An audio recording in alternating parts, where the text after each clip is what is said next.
Hello guys, Miss Chris here, 23 years old, fresh graduate, now working on a cruise ship as a casino dealer. So a lot of you guys have been waiting for my story, how did I become a seafarer, or paano ako nakarating dito sa barko na kahit na wala akong experience, tsaka wala akong backer din, at lalong-lalo na fresh graduate ako. Alam ko, marami sa inyo ang may inspire sa story na to, kaya i-share ko na sa inyo. I have here a list of events na nangyari noong 2023, which is yun nga kung paano nangyari ang lahat, and para maging sunod-sunod yung maikwento ko sa inyo. So, first of all, nangyari ito nung last week of January, natapos yung OJT namin, yung Flight Attendant Training Course, which is accredited siya for 600 hours OJT. So, natapos lang siya in just 10 days. So, 10 days, after 10 days na yun, so as in magwi-wait na kami for graduation. So, waiting of graduation is around 6 months. Kasi January, di ba natapos last week of January? So, we have February, March, April, May, June, and July to wait for our graduation, and that is the time na free kami to do everything what we want, and also free to do some things like i-finish yung mga units na hindi pa natatapos kasi din regular student din po kasi ako, so parang it took me time na dumating sa point na May pa ako naging ready para umalis ng Bulacan, pumunta ng Pasay, mag-try ng iba't ibang job opportunities. So tinapos ko muna yung pinaka-units na hindi pa ako tapos, yung units na irregular nga po ako kasi irregular po ako kasi nag-take po ako ng business administration muna bago ako mapunta sa tourism management. So natapos ko is 1 semester of business administration, and then after that napag-realize ko na lang sa sarili ko na gusto ko pala tourism kasi gusto ko magtrabaho sa barko. So ayun nga, doon ko naisip na mag-shift tayo ng course, and then nung nag-shift ako ng course is kailangan kong i-take yung units ng first semester of tourism management, which is the time I was taking the first semester of business administration. So ayun nga, during the time na after no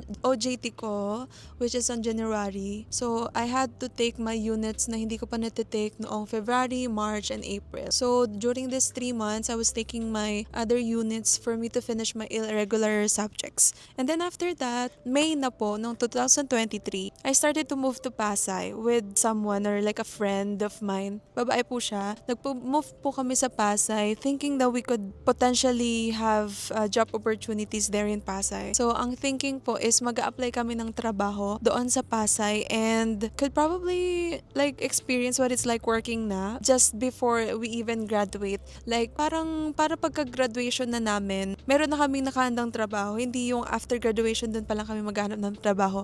Yun yung mindset agad namin, parang advance ganon. So May, we started to move to Pasay, and then I applied for call center positions. Nag-a-apply ako sa mga kilalang call center company like yung Alorica. There are so many actually companies that I applied for. Online lang siya lahat. And then I also get to the point na i-interviewin na ako. During the time of interview, I don't see myself pursuing that kind of like career ganon. Parang hindi ko makita yung sarili ko na pinopursue ko pa yung career na call center. For what na nagpupursue ko ng call center if my real target is to become a seafarer? So I thought to myself, cancel na, parang ganon, kinancel ko siya.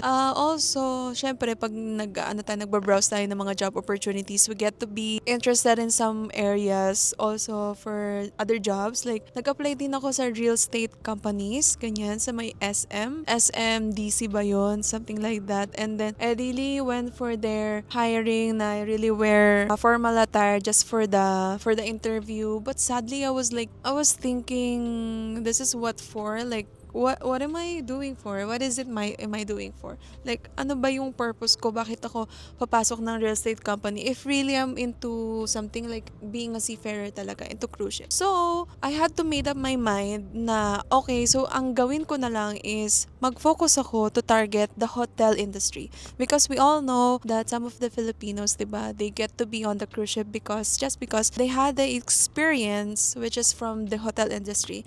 Because we all know some of the cruise line company, they're requiring applicants to be having hotel experience and having customer service experience basically in hotel nga. So, I had to make up my mind na kailangan siguro i-push ko na lang na sa hotel na lang ako mag-apply, parang ganun. And then, I thought to myself, if I would be applying now sa hotel, okay lang, mag-apply ako. Pero, how about the things like yung mga documents that I needed for me to become a seafarer? Like, ang inisip ko kasi guys, okay, mindset ko na is 2 years experience experience, kukuha ko ng 2 years experience sa hotel.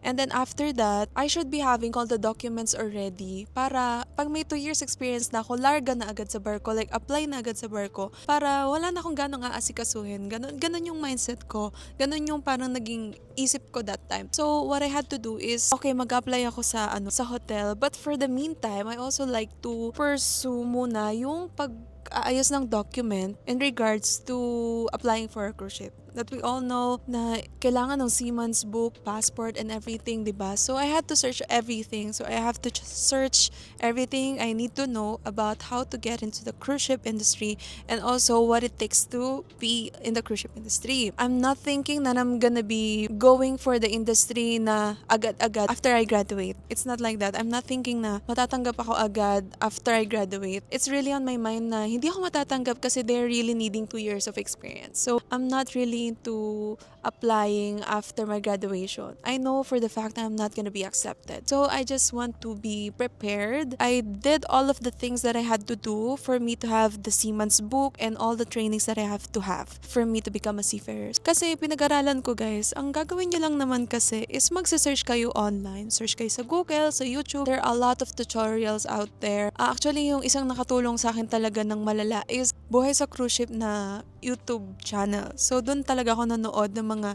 information that I have to really absorb for me to have an insight what it's like to be a seafarer. And then, ayun nga, kumuha ko ng mga information doon. And then, finalo ko lang po yung mga sinasabi doon sa video nila or sa mga post na nakikita ko. So, I had to get my trainings first. So, lahat ng trainings na feeling ko kinailangan ng mga seafarer for them na makasampa, kinuha ko na yun agad guys. Kinuha ko na yung crisis, crowd, basic training, what else, PCSRB, meron din ako niyan. So yung mga trainings na yun, kinuha ko na siya. Even though I know for the fact that I'm not gonna be accepted, it's just in my mind kasi parang hindi naman siya agad-agad ma-expire. So I saw on the internet that the documents or the trainings would only be expiring like 5 years after you COP it. Parang after mo siya i-certificate of proficiency sa marina. So, for that case, diba, kung 5 years validity siya, so if I would take 2 years of experience sa hotel industry, meron pa akong 3 years, diba, na parang open time for me to become a seafarer. And my documents would still be valid and my certificates would still be valid.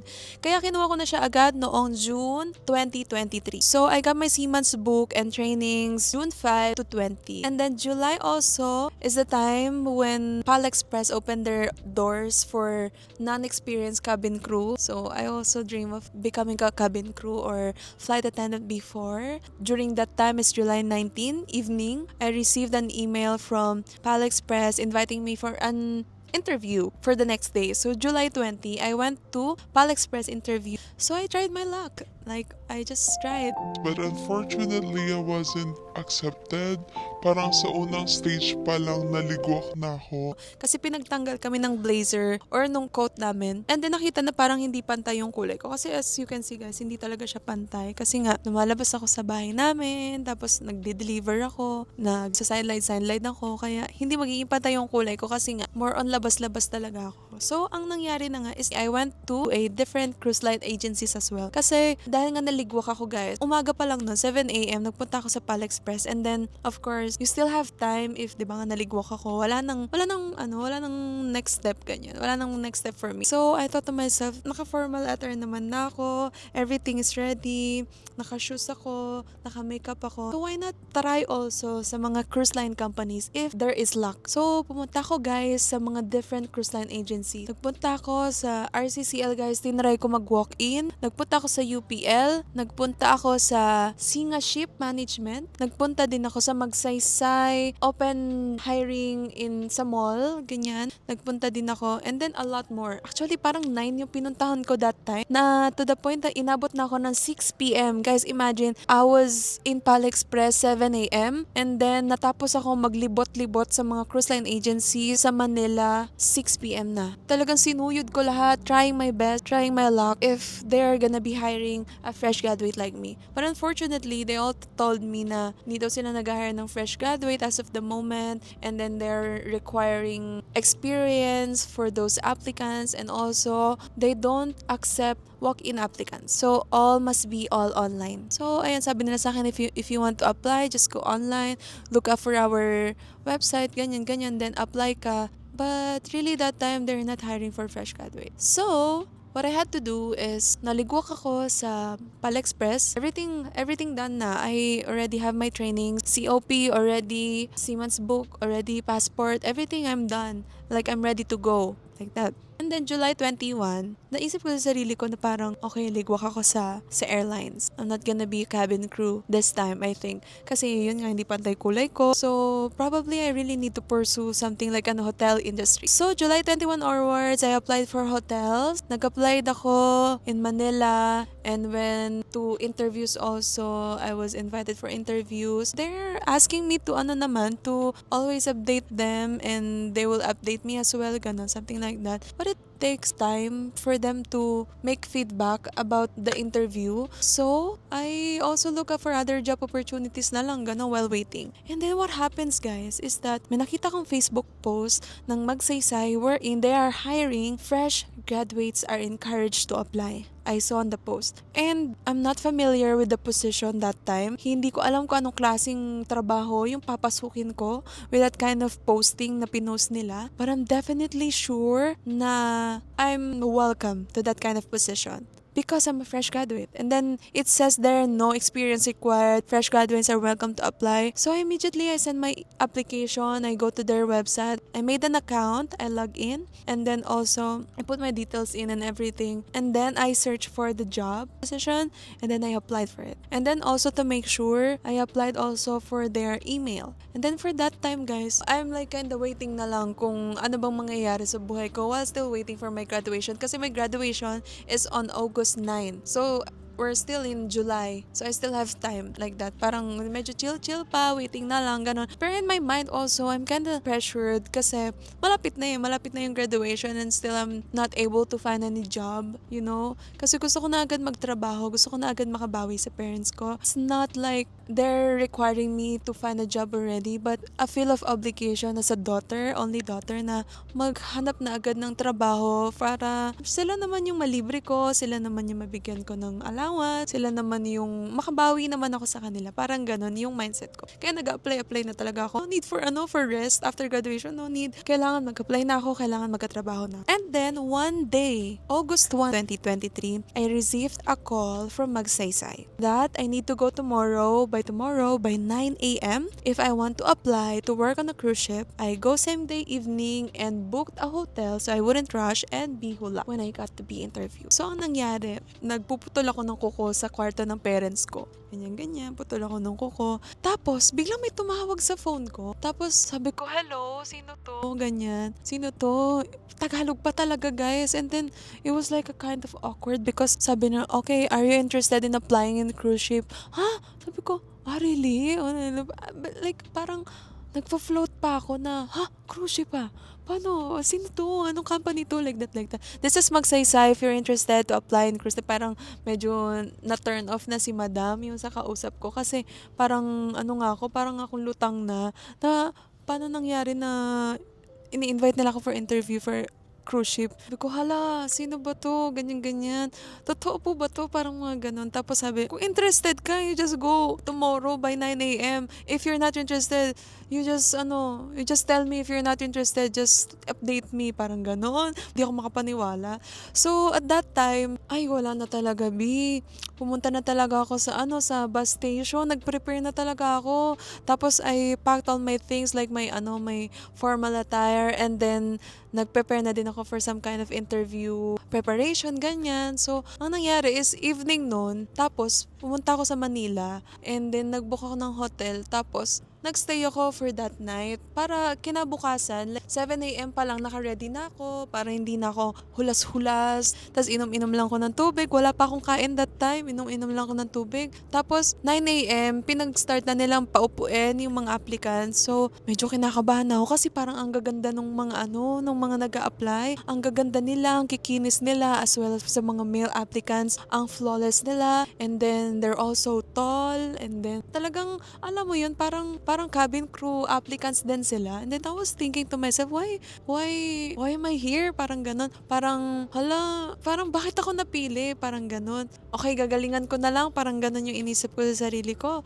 So, ayun nga, that time, yun yung initial screening nila. After nung initial screening, I was kind of hoping but also some feeling na, okay, it's okay if I'm not gonna be able to pass, if I'm not gonna be able to receive an invitation for principal interview, it's gonna be okay. I could still try my best again and again and again. But then what happens is I just proceeded with my graduation. So August 3, normal life and graduation rehearsal. And then August 9, that is the time when I graduate. The graduation day was August 9. And then also after that time, August 10, is the very surprising and very elated moment to be finally being invited for a final interview on August 16. So it was August 10 when I received the email that congratulations, you passed this initial screening of Magsaysay and you are invited for a principal interview for the cruise line company that you have applied for. You're invited to go for the interview on August 16,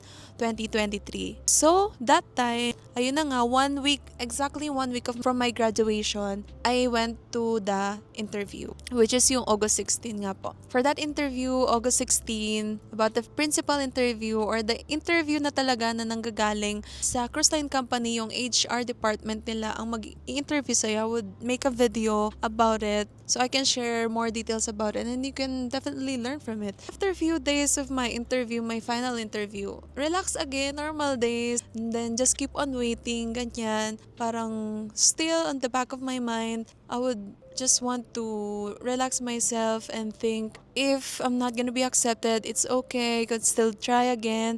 And then if I'm gonna be accepted, well, I'm so happy and then I could definitely do my best and I can tell my parents that their daughter finally got a job after graduation and it's in cruise line company, and it was like a miracle for us to happen because normally if Filipinos are gonna be applying for cruise line companies, it is rarely to get accepted for the first time of applying as well as for not having any experience. So it's definitely like a miracle for us. So I was just like hoping if I'm gonna be accepted, thank you. If I'm not, still thank you. My life getting back to normal, and then I started applying for different hotel companies na again kasi nga I'm thinking if I'm not gonna be accepted to this cruise line company, I should be starting my experience from hotel industry so that after my 2 years experience, I could definitely try again and I would possibly be able to be accepted na, just like what I'm really planning for. And then August 18 is the best day of my life when I finally received a congratulatory email from Magsaysay. And then they told me that I am one of the selected people to get hired for that cruise line company. And I was really happy. I wasn't really expecting that much from myself, but I really did my best and I think that is the fruit of your work. So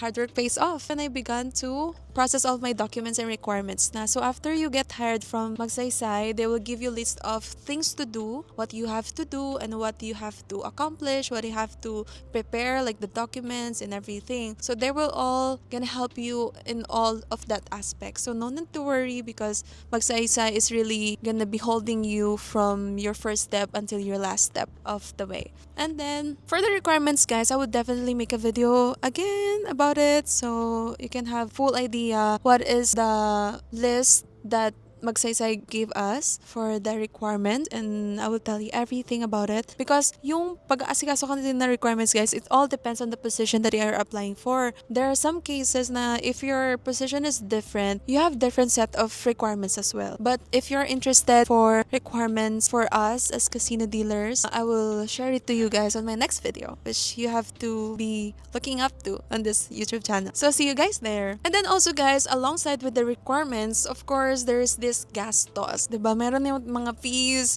expenses that you have to pay for you to accomplish all your documents, for you to get your hands into your documents and be able to pass it to magsaysay. And definitely I will make a video also about it. Sa mga nagastos ko with the documents and with all the requirements that I had to finish before I sign on. So fast forward, October 13, I was able to sign on in my first ever cruise line company and cruise ship vessel. I was able to sign on at the age of 22. Actually guys, na-hired ako at the age of 21 kasi di ba nga na-hired ako August 18. My age that time is just 21. And then I turned 22 October 1, 2023. That was just last year. And then I was able to sign on, meaning embark the ship at the age of 22. And now it's my second contract. I'm a 23-year-old na. After that guys, when I signed on October 13, it was my first day ever. Right away, we straightly go to familiarization within the vessel, and then also familiarization with for the things that we have to do every day, like the everyday routine that I have to do, and also for the places here inside the vessel, like the crew mess, crew laundry, cabins also. We get to be inside our cabins na, and we get to be getting along with our cabin mates as well. So a lot of things go on with that time. And then for the next day of my sign on, like October 13 I sign on, October 14 the next day of that is the start of the training. So since I don't have any experience from like any other departments, I don't have any experience, job experience or everything, like I don't really have a clue what it's like to work. So what happens is that the day I sign on, there's no waste of time should be ongoing here. So straight away, October 14, we started to do trainings. We got to be familiar with the casino, introduction of what it's like to be a dealer, and then all of the games that we have to do trainings as well. And then for the trainings, it took me only 1 month to learn one game and also all of the simple things that I had to know as a dealer. So for that, guys, cannot share so much things about inside casino. I would definitely say that if I would have to choose any other jobs or any other departments that I would be into, I would still probably choose casino with a lot of reasons, which I will be sharing to you guys on my next videos. It is also an opportunity for me to travel Asian countries and also being able to save for my family because everything here is free, guys. Like the food, cabin, water, electricity, everything is free. You don't have to worry about anything. You just have to worry about what you have to buy outside when you go outside to go shore leave or get out of the ship and do some shopping over there. That's all you need to think about if you want to go shopping. You have to spend money, but overall, if you don't really need anything, like you can just go jalan-jalan and make a tour with that specific place that you are going to. You can just spend nothing and just enjoy the moment and enjoy the views and enjoy what it's like to be a tourist, something like that. Ayun nga guys, for my first contract, I get to travel to different countries which are Hong Kong, China, Sanya, and Vietnam, specifically in Da Nang, Nha Trang, and Hue. And also Japan, Naha, Miyakojima, and Ishigaki. And then also for Taiwan, I get to be in Keelung and Kaohsiung. And lastly, we also get to be in Philippines, which is in Manila and Boracay. So that is all the places that I've been to as a first contract. Like for a stay of 7 months, I get to be in 6 different countries and a lot of places within that specific 6 countries. And I'm so happy and grateful for my job. That's why I feel like it's really a blessing to be here, and it must be a blessing for you to know that there's this kind of opportunity that could be waiting for you as well. It's not just for me, but it's all for all of us. So for that ends, May 19, I signed off, and now I'm here on my second contract. I signed on August 16. It's my second contract now, and nandito kami ngayon sa Dubai. We are here in Middle East countries, which are Dubai, Qatar, Oman, and Abu Dhabi. We get to be with those now, which I will share to you guys on my next video. So I hope you guys learned something, and I would definitely be sharing to you a lot of things more so you could know more and you could potentially be in the ship also together with me, together with us. Kasi guys, marami daming mga Filipino dito, and also there are a lot of different nationalities here that makes you feel you're different in some way, but you're not different because you guys are all a family. That's what I like about this company. It's like it's making me feel that I'm not working sometimes because I feel like I'm just being with a family that works together, teamwork, something like that. So it's really nice here. Kaya guys, I'm really happy to share this to you, and I'll be sharing more. So keep watching, and if you ever did learn something and if you like this video, make sure put a thumbs up, and also please do subscribe so I can have motivation for me to create this kind of videos again. Thank you guys for watching. Bye bye. See you next time. Mwah.